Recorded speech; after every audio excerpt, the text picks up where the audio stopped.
Bago ang lahat, kumpleto na yung lineup ng Lakers. Napapirma nila ng 1-year contract na meron 2.4 million si Zaire Williams, ang 6'9 forward na galing ng Brooklyn na merong average last season na 10 points, 2 rebounds, 1 assist, 42 and 34%. Dati siyang top rank player at number 10 pick noong 2021, kabatch ni Kuminga. At ang pinaka-importante, dati siyang teammate ni Bronny. Pasok pa rin sa requirements nitong si Pelinka na batang player, 24 years old pa lang. Base kay Sham, ang pinapirma talaga dito kay Williams 2.8 million pero ang na-count lang sa salary cap 2.4 million dahil gipit na rin yung LA sa cap space. Matagal na kasing nasa radar talaga ng LA itong si Williams kaso mas madali nila nakuha dahil winave ng Nets. Hindi pa di umano tapos ang paghahabol ng LA kay Kuminga na ngayon naman may bago siyang trip. Dahon na ng malunggay yung mukhang hinit-hit dahil based sa agent ni Kuminga mag-iintay daw muna sila sa decision ni Lebron bago pumili ng team. Parang superstar eh. Base kasi ngayon off the table na ang 10 million per year ng Lakers para kay Kuminga dahil nakuha nga nila si Williams. Yung ibang part ng salary cap napunta sa kanya at posible na lang na mapunta si Kuminga sa LA kung sign and trade.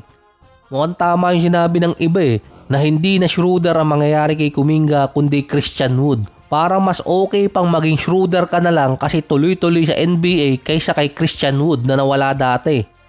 Walang team ang gustong kumuha kay Christian Wood nun kahit pa siya borderline all-star bago napunta ng Dallas.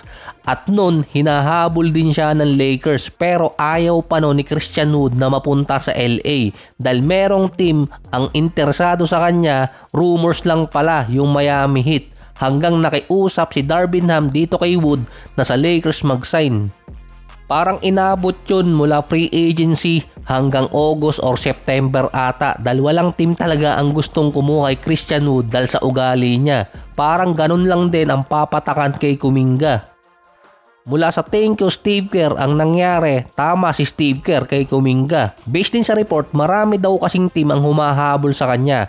Pero technically, no sense. Una doon, Bucks, full na ang roster nila. Hindi rin naman nila papipirmahin ng 25 million si Kuminga. Dahil merong pillar na contract doon kahit wala na si Giannis. Sa Cavaliers naman, loaded na sila. Mawawala ng contract si Harden at malamang minimum lang din ang ibigay dito kay Kuminga. Ang possibility na lang sign and trade. Sa Lakers naman ganun din, sign and trade na lang ang pag-asa. Si Bando kasi gusto nilang alisin. Ang Hawks naman, posibleng bumalik si Kuminga doon kaso babaratin na siya. Hindi ko pa rin makita ngayon kung ano talagang reason kung bakit binitawan ng Atlanta Hawks itong si Kuminga kesa i-trade nila. Pwede naman nilang i-accept yung club option tapos i-trade na lang sa ibang team. Makakabawi pa sila doon. Parang sa ngayon, itinapo na lang din si Kuminga at hindi rin naman nila inooperan at iintayin na lang nila na bumaba talaga yung value niya. Parang kakaiba yung nangyari talaga kay Kuminga sa Atlanta Hawks. Dati nag-thank you pa sila dito kay Steve Kerr. Ngayon parang wala na. Mahihirapan pa si Kuminga na makahanap ngayon ng team at yung hinahanap niyang 25 million dahil madami pang available free agent. Buti sana kung above siya sa mga player na to. Katulad ni Peyton Watson, Benedict Mathurin, Bradley Beal. Andun pa si DeMar DeRozan, kasama pa si Harden baka matanggal sa Cavaliers. Andyan pa si Thanasis, tapos meron pa mga trade na inaasahan until September. Ang paliwanag na lang siguro dito kay Kuminga kung bakit naghahabol. Baka uminom ng Heineken tapos yung bartender sinabihan siya, nice shot superstar. Parang sa commercial ni Clarkson. Before isign si Williams, sinubukan din di umano makipag-discuss ng LA para dito sa Dallas. Kapalit si PJ Washington. Willing na kasi nilang i-trade si Washington sa ibang team pero sa term na yung Dallas makakakuha ng player na mag-i-improve ng lineup nila. Kakasimula pa lang kasi ng contract ni Washington na pinirmahan noong nakaraang taon, 19 to 24 million sa loob ng 4 na taon. Since dumating si Masai Ujiri, mukhang yung Dallas hindi sila magre-rebuild at makikipag-compete next season. Si Kyrie babalik next season kasama si Flag, doon pala makikitang magkasama yung dalawa. Plus yung bagong coach ng Mavericks kaka-champion lang sa Michigan at kinuha niya yung player niya doon sa draft. Expected kasing makakalaro agad si Kyrie sa start ng season. Hindi lang alam kung magkakaroon siya ng load management.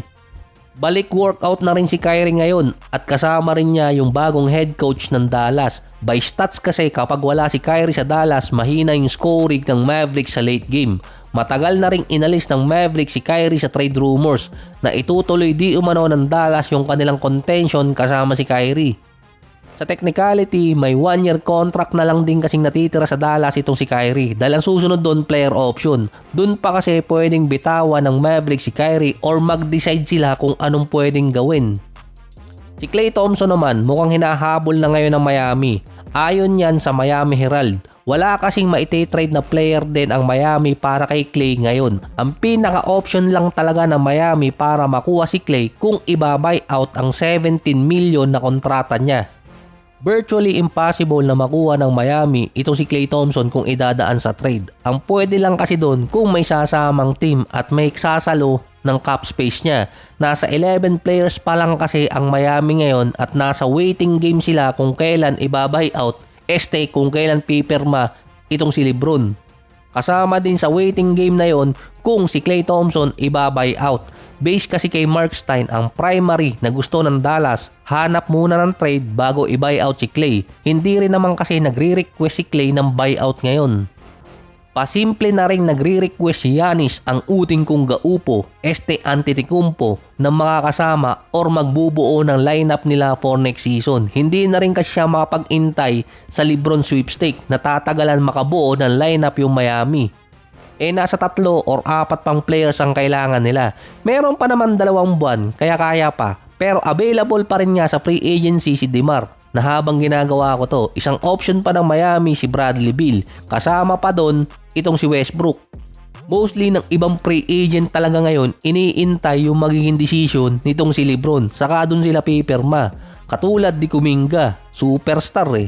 Ang Warriors naman kinuha si Frank Vogel bilang associate head coach. In short, siya yung senior assistant coach at second behind kay Steve Kerr.